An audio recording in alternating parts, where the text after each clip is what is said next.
Hey, what's going on guys, it's Jay here. This is the ultimate Hecate II review. I will be reviewing this gun with open world, 25v25, and 5v5 to make sure I get all of its capabilities correct. Before we get started though, be sure to subscribe to the channel and leave a like on this video, it really helps me out.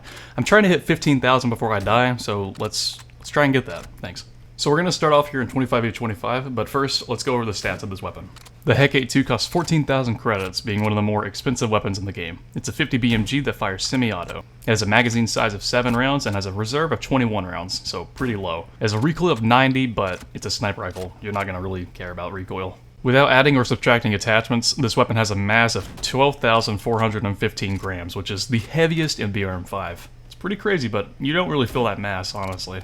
It has a starting muzzle velocity of 2,702 studs per second and a range of 3,266 studs, which is pretty good for a sniper rifle. Not too bad. Now that the stats are out of the way, let's get into the individual game modes. Let's start here with 25v25. In my experience, without any hit reg issues, this gun was consistently one-shotting. It can one-shot to the head and to the body from most ranges, which is absolutely credible. And it does a lot of limb damage too. I think it's around 70 or 80 off the top of my head. Whenever I was recording this, I was freaking out because I thought I got a collateral, but I don't think it's possible in BRM5, number one. And number two, I think it hit a car and it blew up, but just didn't show up on my end, so whoops. Anyways, I would highly recommend this weapon for 25v25, as most people with sniper rifles go for the long shots. If you're more of an aggressive player, I would use the AWM over this weapon, but this weapon just sounds incredible. You can hear the sound of it ring out across the entire map. It's beautiful, and I'm a huge fan of it personally. It's very heavy and has a crazy rechambering speed, but I like it a lot. It just sounds really good. It makes me feel like a beast when I'm using it. Let's transition over to open world now, where this weapon is going to get its best use. This is the only weapon in the game, from my knowledge, that can one-shot to the head the specialty pod, the smokers, and that's it. Whoops. Which are the two healthiest enemies in BRM5. It goes without question that a sniper rifle having more damage is always going to be better. This thing is basically similar to the XM 2010 before its massive nerf, and kind of think about Operation Viper M2010. It's basically like that, just a little slower. I would highly recommend this for open world though. Again, just having a consistent headshot be a one-shot to the specialty enemies that have higher health is an amazing perk. This weapon is more expensive than your usual rifle, but I would highly recommend it. If you are a sniper kind of guy and you have the funds to buy this weapon, I would recommend this over the AWM for open world. Because the weight doesn't exactly get to you. The only drawback of this weapon in open world is the ammo reserve.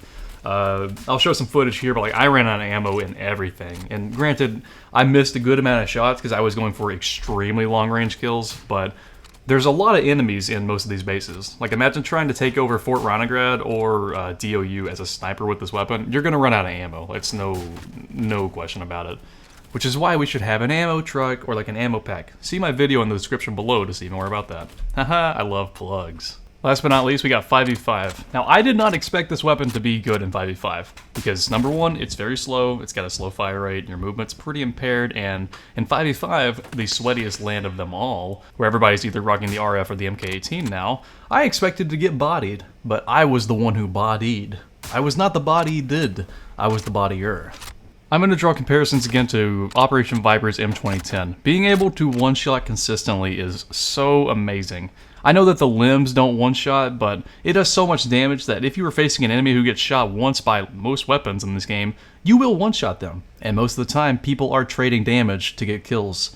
So this gun is extremely satisfying and very consistent to use in BRM5's PvP mode. Ignoring hit reg issues or other ROBLOX issues, this gun is godlike. I don't play a whole lot of 5v5 anymore because number one, I suck, and number two, I can't keep up with all the zoomers running around with all their automatics. But in this game, my first game on with this weapon, I did so good. And I would recommend this weapon if you have really good aim in 5v5. Here are my final thoughts on the Hecate II. I love it. It is just so much fun to use. It's got a lot of quirks to it, but in terms of balance, this gun is not too bad, honestly. I mean, there's a lot of drawbacks that counteract its power. Number one, it doesn't have a lot of ammo. Number two, the movement's pretty slow. And number three, it's got a slow rechamber rate. But in the pros of this, it has a crazy amount of damage, it has a lot of range, and it consistently one-shots. So I think all the pros and cons counteract each other pretty decently, and I would say this gun is for the most part balanced. I would recommend this gun to any type of player, whether you play fast or slow. I think the developers did an amazing job on this weapon. Number one, I just want to say that. And number two, I don't hate the developers of this game. I don't hate the community of this game.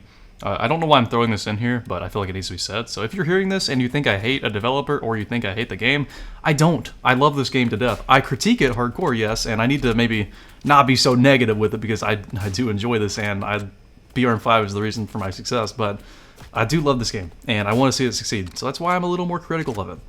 But if you guys have enjoyed, be sure to leave a like on this video, and be sure to subscribe to the channel. I'll catch you guys in the next one, and drop some video suggestions in the comments below, and let me know if you guys like the Hecate II in the comments below. Catch you guys in the next one. See you later.